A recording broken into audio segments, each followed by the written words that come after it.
दोस्तों ए पहले तुसी वीडियो देखो तो फिर बाद मैं तुहाडे नाल गल करना, तुहानूं दसना ये सारा मामला जिहड़ा ना अपना। देखो एक मजदूर बंदा अपनी जान की जिहड़ी है ना ये बाजी किस तरह लगा रहा है, एक अपने पेट की खातर। देखो किड्डा खतरनाक जिहड़ा ना ये तरीका है, किड्डा खतरनाक ये जिहड़ा ना अपना वो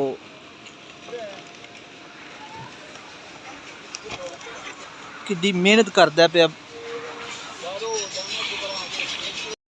अस्सलाम वालेकुम दोस्तों, देखो मसलन कि एक बंदा अपने पेट की खातर, अपने पेट की भूख मिटाने की खातर, अपने बच्चों की खातर, देखो मसलन कि कितना खतरनाक काम है जितों दी लेके गुजरदा पिया। ये सारी जी इन्होंने मसलन कि वो एक बनाया जितों दी लेके गुजरना से वो भी काम दी है जो मसलन कि लेके गुजरते हैं। तुम देख सकते हो मसलन कि अपनी एक पेट की खातर ताकि जिहड़ा ना वो अपना एक सुकून की जिंदगी गुजार सके। तो यह भाई हरी ने वेखो जनाब अपना। अस्सलाम वालेकुम, की हाल है भाई? ते तुहानू डर नहीं लगता मसलन कि तुसीं लैके? डर लगदा, क्यों नहीं लगदा, क्यों डर नहीं लगदा। अच्छा बाला का पेट में पालना ते किन्नी मसलन तुहानू दिहाड़ी लब्भनी है? ये शामिल लग जाना को 1500 रुपये। 1500 रुपया ये सारा तुसां कल्ले ही करना मसलन कि?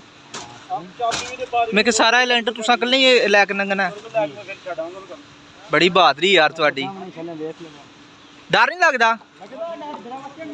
तुसीं देख सकते हो जनाब कि तकरीबन काफ़ी जगह जी है ना ये भाई हरा ने कलियां ही जड़ा ना अपना वो रेहड़ी लैके ये लेंटर जो ना वो पूरा करना है। तो ये हाले तुसीं देखो कितना को मसलन के ना होया है, तो बाकी मजीद जड़ा ना वो कितना रहिंदा है, तो सारा इन्होंने जड़ा ना वो कलियां ही नहीं वो लैके तो ये पूरा करना है।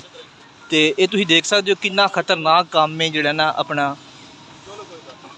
हर जी गो सारी हिलदी पई है, पर फिर भी देख सकते हो तुसी। तो महंगाई इस तरह जा रही है जड़ा ना ये मजदूरदार बंदे अस जड़ा ना कोई बेनीफिट नहीं कट रहे।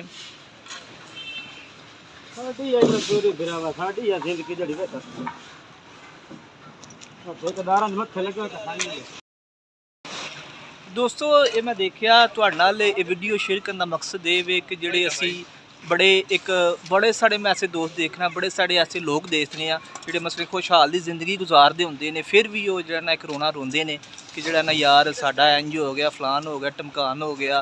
तो कभी असी इन्हां वल देखीए, इन्हां वल नज़र डालीए कि यार ये किस तरह मजदूरी करते हैं, किस तरह मसलन कि अपनी जान से खेल के जिहड़ा ना वो एक अपने पेट की खातर जिहड़ा ना वो एक हक ला दी रोज़ी कमा रहे हैं। जी ओरिजिनल जिन्हों कहते हैं असी हक ला दी रोज़ी के खून पसीने की जी एक कमाई है वो ये लोग करते हैं। तो ये साडे जिहड़े ना असल हीरो ने, ये साडा एक सरमाया ने। तो जिहड़ा ना अपने वो पेट की खातर जिहड़ा ना देखो मसलन कि कितनी वो अपनी जान की परवाह नहीं करते। तो ताकि इन्होंने लोगों का जिहड़ा ना अच्छे तरीके नाल ख्याल रखा करो, जिन्ना हो सके यार इन्हां दी मजदूरी जिहड़ी है वो टाइम ना दिया करो, ताकि मजदूरी जिन्नी करदे हो तुसीं उहदे नाल बल्कि ज़्यादा दिया करो, ताकि ये भी जिहड़ा ना एक खुशहाल अपनी जिहड़ा ना वो जिंदगी गुजार सकन। तो मिलने इंशाअल्लाह नैक्सट वीडियो ते। अल्लाह हाफिज़।